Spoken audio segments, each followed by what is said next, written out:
I will open this special session at 8 o'clock. Please stand for the pledge. Pledge allegiance to the flag of the United States of America and to the republic for which it stands, one nation, under God, indivisible, with liberty and justice for all. Julie, roll call, please. Counselor Gorley. Here. Counselor Sanchez. Here. Counselor Trask. Here. Mayor Coleman. Here. Pro Tem Mahler. Here. Counselor Thorstad. Here. Counselor Richards. I'm here. I don't know why this isn't coming on. There's 7 present and 0 absent. Okay. And we'll have recognition of visitors and hearing of petitions. Does anybody present want to come forward? No? Okay. A proclamation of state of emergency regarding homelessness. Kelsey, do you have a staff report for us?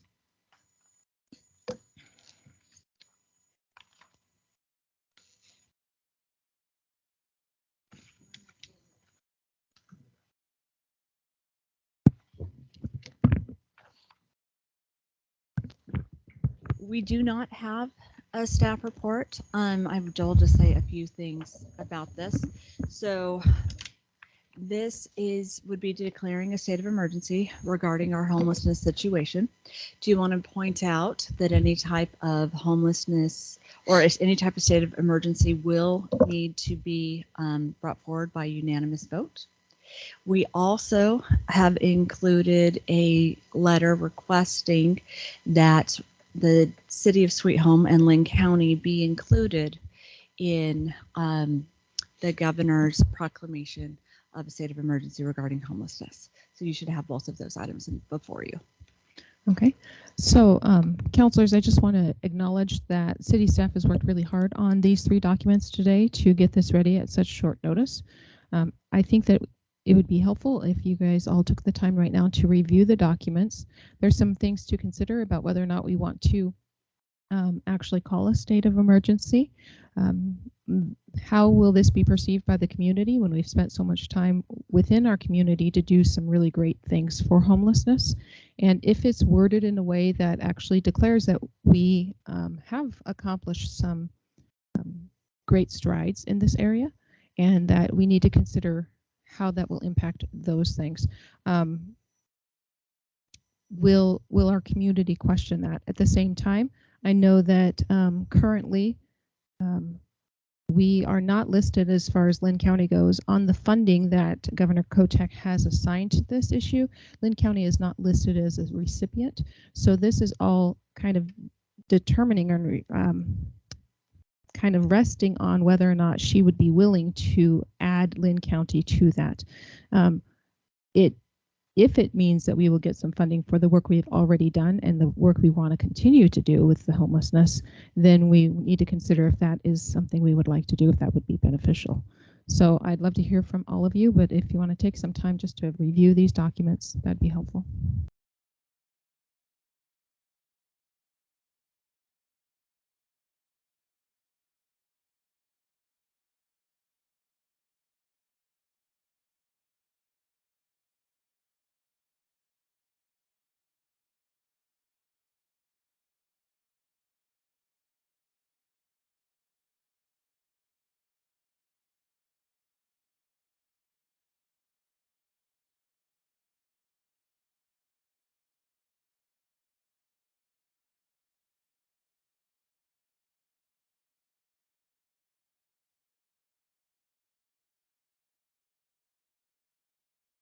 Madam Mayor, once Yes. everyone has reviewed, I do have one point of clarification that I would like to add. Okay.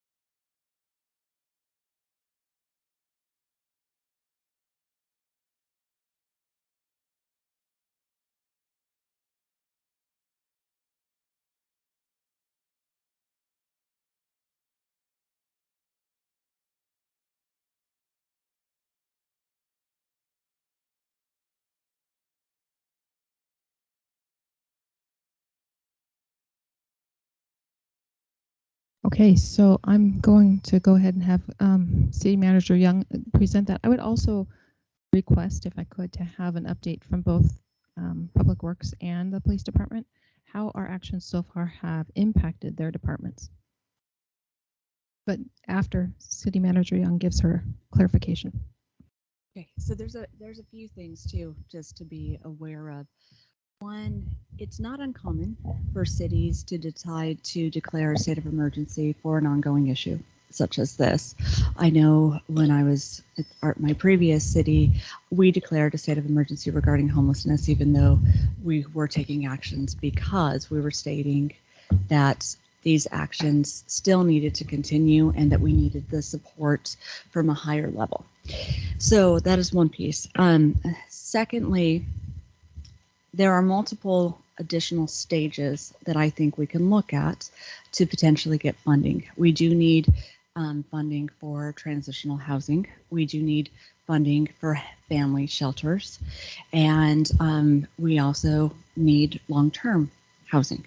So it's definitely an issue that, while we have made tremendous progress, is in no way, from my perspective, fully resolved. We did provide options for you here.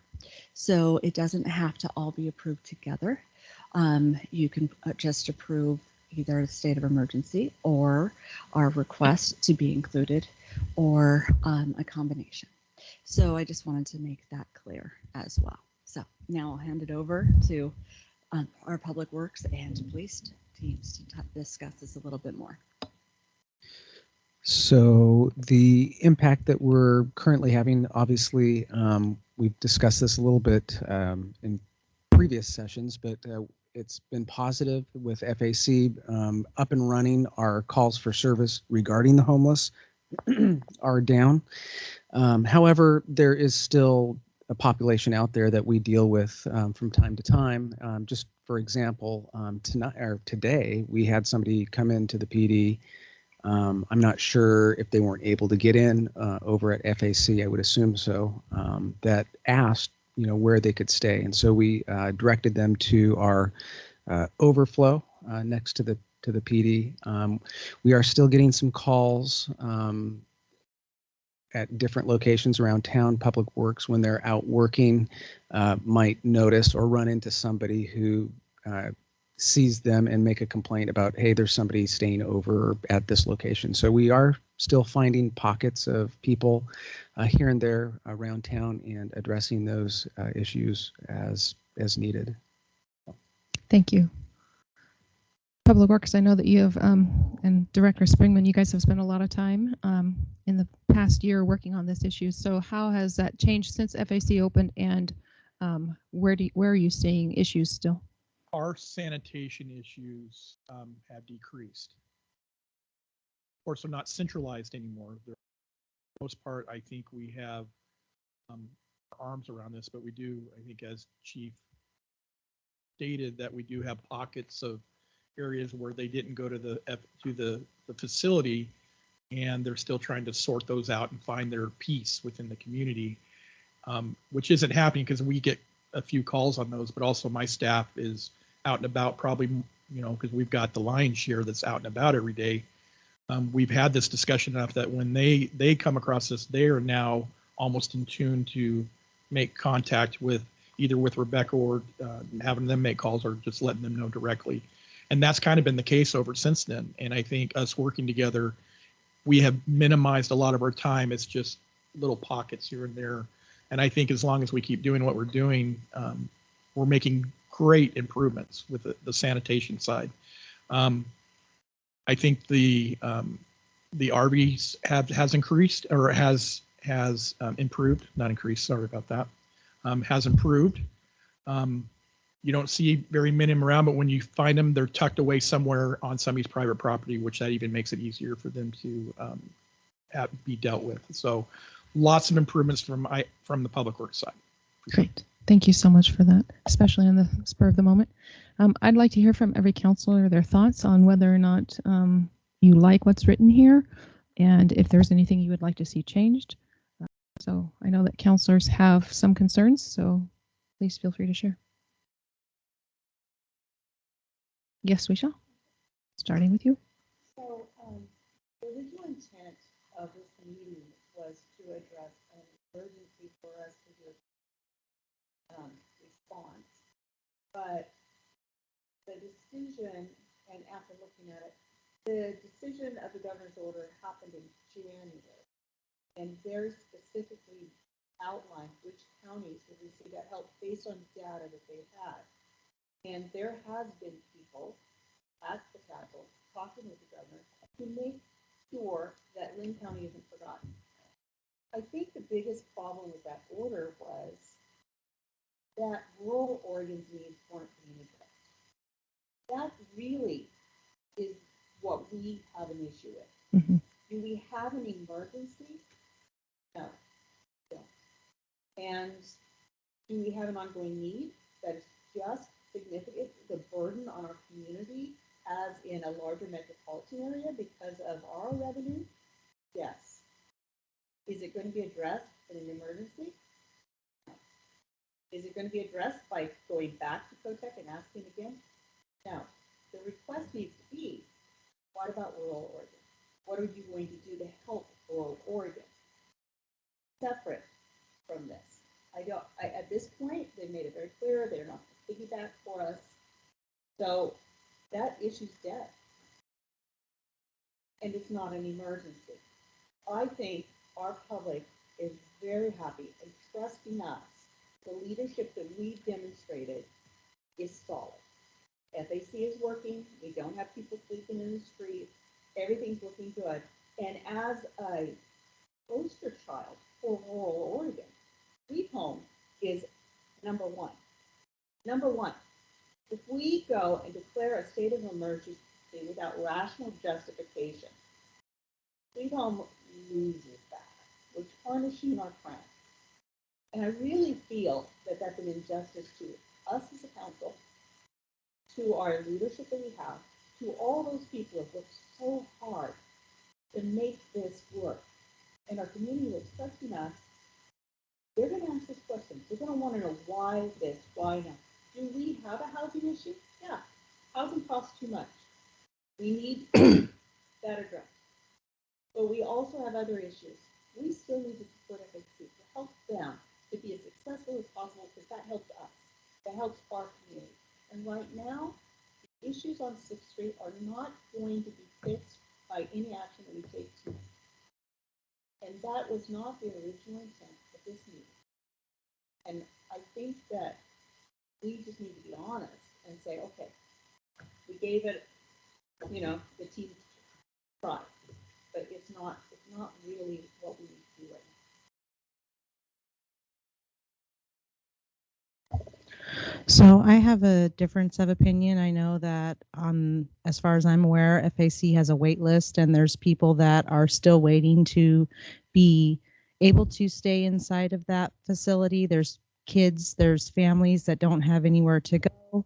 This has been an unfunded mandate that we have to pay for out of the people of this community's pocketbooks. We already are paying $80,000 some odd dollars for security to support FAC, and we are not eligible for any type of funding. The letter that I got from the commissioner was there are new instructions that just came out yesterday that if you have declared a state of emergency within the certain time frame, then you could be considered. But if we don't declare a state of emergency, we will still be regulated with a mandate that we don't get any resources for, and it only goes to Metro. So that's why I was hoping that we could try to get some resources for our community, whatever way possible, rather than not.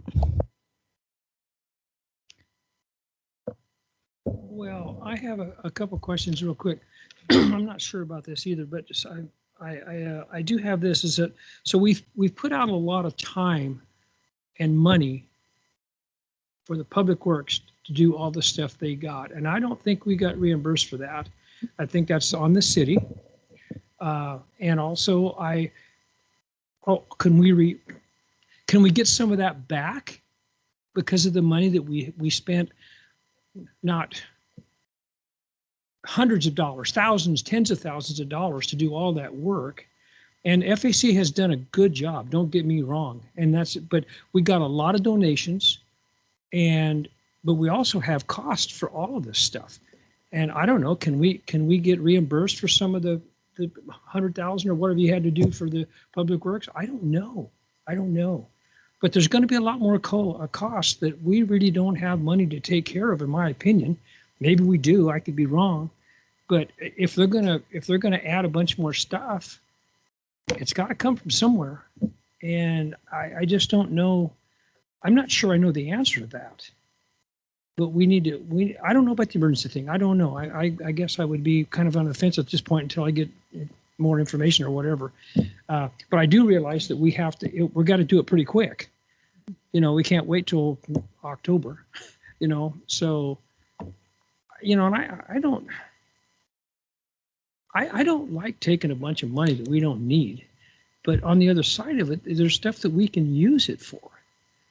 And to me, it makes common sense that, a long time ago, we had a Mr. Holly who went to a council meeting and he said, hey, your budget doesn't quite jive here. It says you've asked for 3% more than you actually need. Why are you doing that? Well, if we don't take it, somebody else will.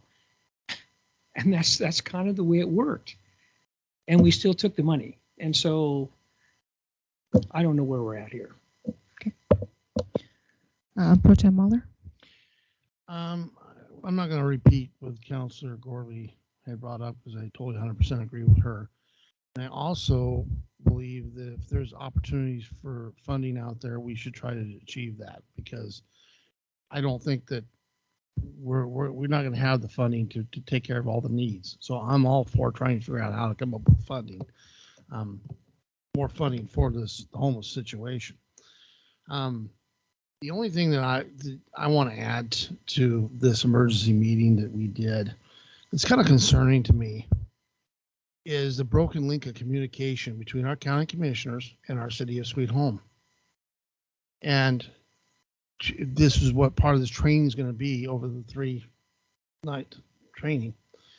But my opinion is our mayor and our city manager sets agendas for the council meetings. And when a county commissioner has meetings with our city councilors and not with our mayor or with our city manager, there's a problem there with a broken link, because our mayor is being blindsided by not knowing about the meeting and what's going on. Okay. So now we're finding out we're getting blindsided in the council last night about this emergency declaration and everything, and we're having to have this meeting. We're gonna look at each other. We're not having an opportunity to set an agenda. So I think there's got to be some kind of an improvement with our county commissioners in our city and our communications, so that if County Commissioner Tucker has got something he wants to bring forth to the city and let us be part of it in an emergency situation, I think he needs to be contacting and communicating that with our city manager or with our mayor. I don't have a problem with, county or our city councilors have meetings with the county commissioners, but our mayor and our city manager cannot be blindsided by these topics. That was the only thing I want to add to this thing. But I'm all for whatever we can do for funding to help improve for our homeless situation. Okay. Councilor Thorstad? We have a mandate that's not funded, and the city taxpayers of Sweet Home do not need to be the ones paying for this bill. I think the state of Oregon mandated it. They need to help pay for it. So that's where I'm at. Any funding is good. I have the utmost respect for Councilor Gorley, but I do feel like there is a huge emergency right now that does make this viable with homelessness. I mean, it's still going on. It's still a huge issue, and I'm all for getting this done. And as is, that's how I feel. Okay. Madam Mayor, may I make a point of clarification? Sure. In regards to what Councilor Mahler said, I went to speak with Commissioner Tucker on the fly to talk about traffic, and this is something that came up out of the blue because I was trying to find funding according to Lincoln County, and he was not able to help. He said there was nothing available. So as I was driving to this meeting yesterday, this came up through the email and was sent to City Manager Young, and I brought it to her attention. Oh my gosh, there's this new thing that just came out, like right after we got talking on the way. So it wasn't necessarily a purposeful breakdown in communication. It was just a last minute, this came up out of nowhere. Here's an opportunity. Nobody has come to the county commissioners in all of the cities in Lynn County, and Lynn County is not able to be recognized by the governor because no cities have come to the county with any sort of request. So this was an opportunity that he saw was useful to Sweet Home, and he forwarded it to me and Manager Young. And during the meeting, right before the meeting, I said, oh, did you see the email? So it was last minute, spontaneous, not purposefully, just an opportunity to try to bring resources to Sweet Home because we do have an issue. We do have the only low barrier shelter, and our community cannot afford, and it's not sustainable without some sort of state resources. It was actually a helpful thing, not a hurtful thing.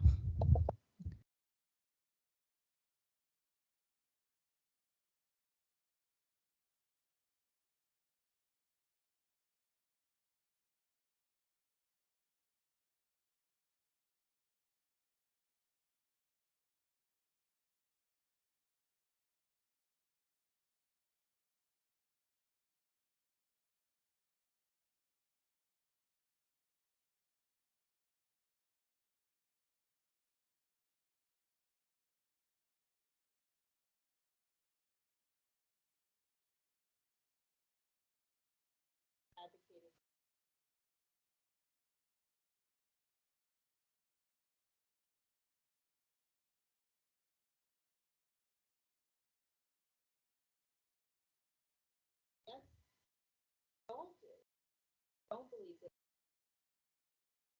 get any revenue.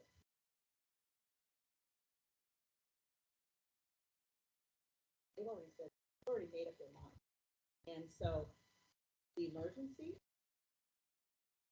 I think our state has a problem. I can't justify saying, right, clear plan.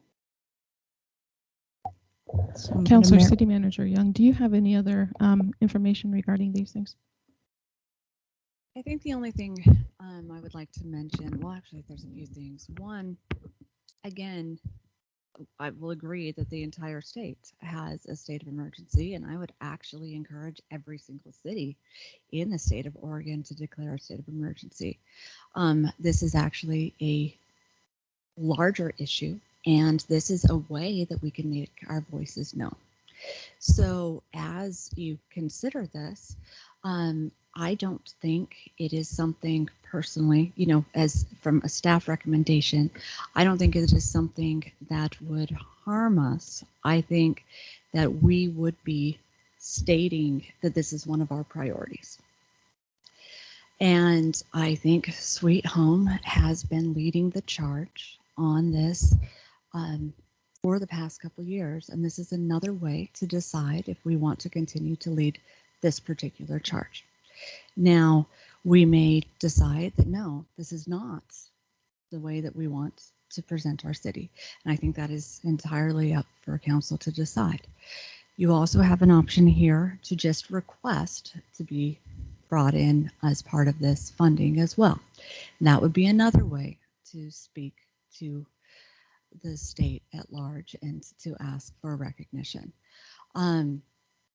As I've mentioned before, in other cities that I have been in, declaring a state of emergency is not necessarily a bad thing. It's something to do with caution, but it is also something to do if you are ready to make a stand. And so I think that is the question for council right now is this a stand and a stance that you want to put forward to the rest of the state? Is this a way that Sweet Home wants to lead the charge?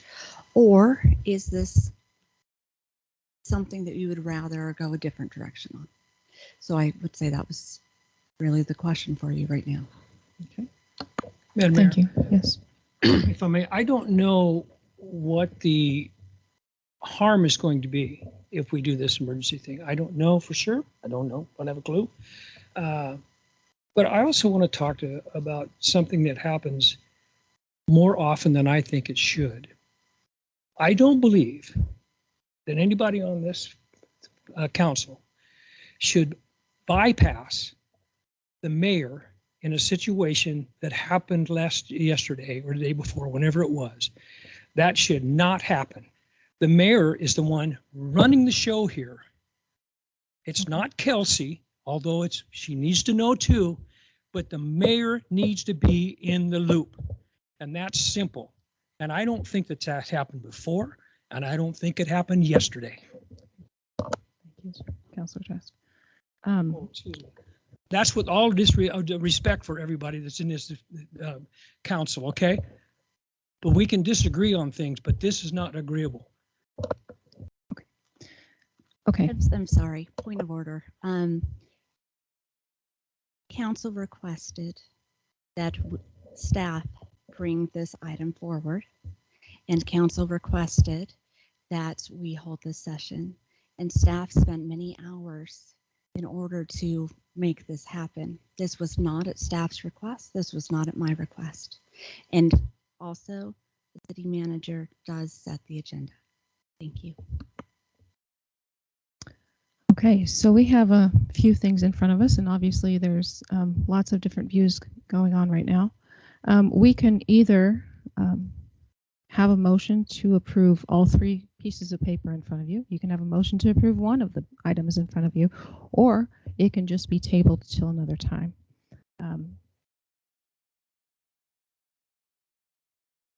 I make a motion to approve all three. I'll second that.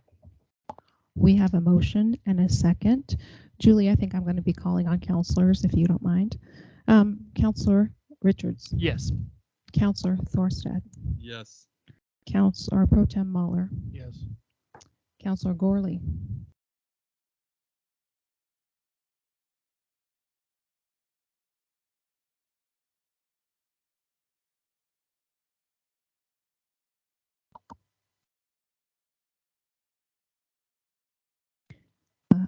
Counselor Sanchez, Yes. Counselor Trask, Yes. and I will vote yes as well. That's 7 ayes and 0 nays. I'd like to make a comment that this is because we want to lead, as City Manager Young said, as leaders in this area, that we have taken care of our homeless population thus far. Our police department, our public works department, and our city staff have worked hard to care for our homeless. We've had FAC, we've had volunteers, we've had a health community working on all of these many hours. So we would like to continue to make this a priority so that we care for the health of our community and the health of our homeless people, our unhoused people. So I just want to say thank you. And we've declared a state of emergency because of the cost that has had to the city of Sweet Home, but because we know that there'll be extended costs into the future. So thank you. And I'm going to close this session at 8:29.